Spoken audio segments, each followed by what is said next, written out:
L'état de dégradation avancé de la route de l'Est A1 était au centre des préoccupations des populations de la région qui vivaient un réel calvaire. En témoigne le journal télévisé de 20h RTI 1 en 2014.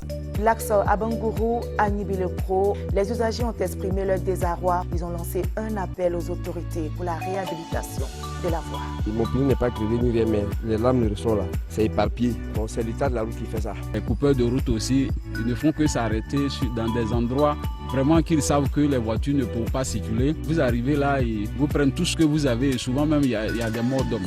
Vous n'avez qu'à essayer de voir le plan de la République qui va avoir ce problème-là. Depuis hier, on a quitté Abidjan, on n'est pas encore arrivé à Nibilekro. Avec l'appui des partenaires techniques et financiers, notamment l'Union européenne, le gouvernement de Côte d'Ivoire a apporté des solutions aux angoisses des usagers de cet axe, mettant ainsi fin aux souffrances des populations.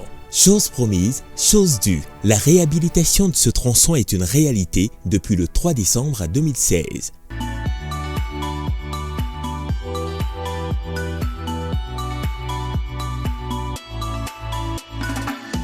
La voie de Abangourou à Nibilekro, en tout cas c'est bien fait.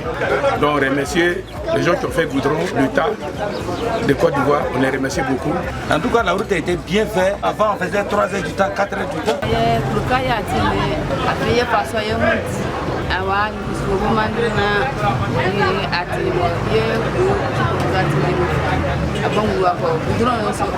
Coût du projet Comway à Nibilekro, plus de 38 milliards de francs CFA, presque entièrement financés par l'Union européenne qui exhorte les usagers de la route et plus particulièrement les transporteurs à une attitude plus responsable et citoyenne pour une meilleure préservation de notre patrimoine routier. Dans le cadre de la pérennisation de cet acquis, le ministère de l'Équipement et de l'Entretien routier, à travers le FER, a installé sur ce tronçon des postes de péage à Tomassé et Moapé. Quelles sont les caractéristiques des postes de péage sur la route de l'Est? Il s'agit de 2 postes équipés de 4 couloirs de péage dans chaque sens de circulation. Ces postes sont équipés d'un bâtiment de police pour assurer la sécurité des agents, d'un bâtiment d'exploitation pour la gestion du péage, d'un auvent pour protéger les usagers et les agents contre les intempéries.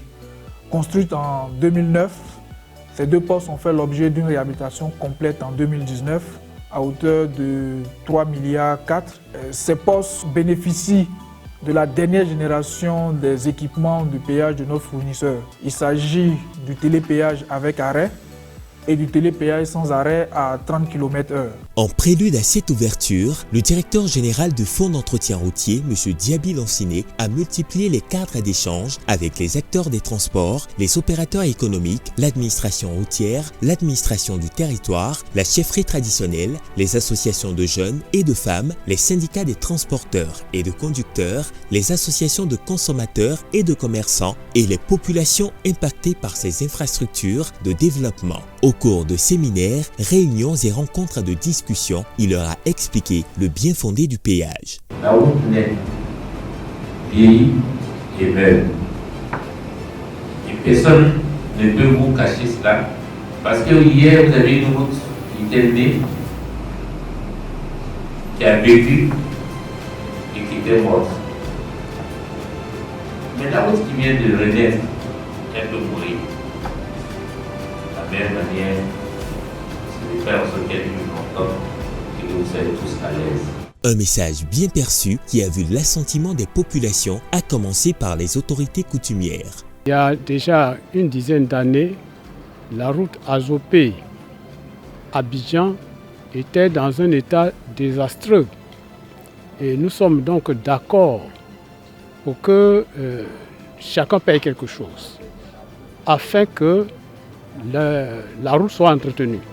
La réunion qu'on vient d'entretenir ce matin avec M.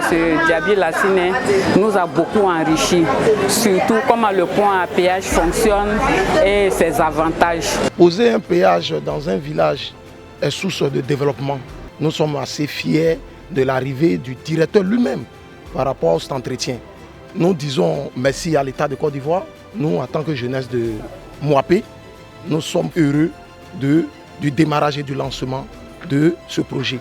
Nous lançons un appel vibrant à toute la jeunesse de Moapé, à tous les cadres de la région de Lamé, de participer activement à la bonne compréhension du bon déroulement du pont à péage de Mouapé. À l'issue du Conseil des ministres tenu à Katiola le 27 novembre 2019, le gouvernement a entériné la date de mise en service fixée au 15 décembre et approuvé les tarifs consensuels arrêtés par les parties prenantes qui vont de 500 francs à 3500 francs CFA selon les types de véhicules. Usagers de la route de l'Est, œuvrant aux côtés de l'État de Côte d'Ivoire pour la sauvegarde et l'entretien des infrastructures routières par notre adhésion au péage, vecteur d'un développement national harmonieux. Le Fonds d'entretien routier, notre ambition, votre confort routier.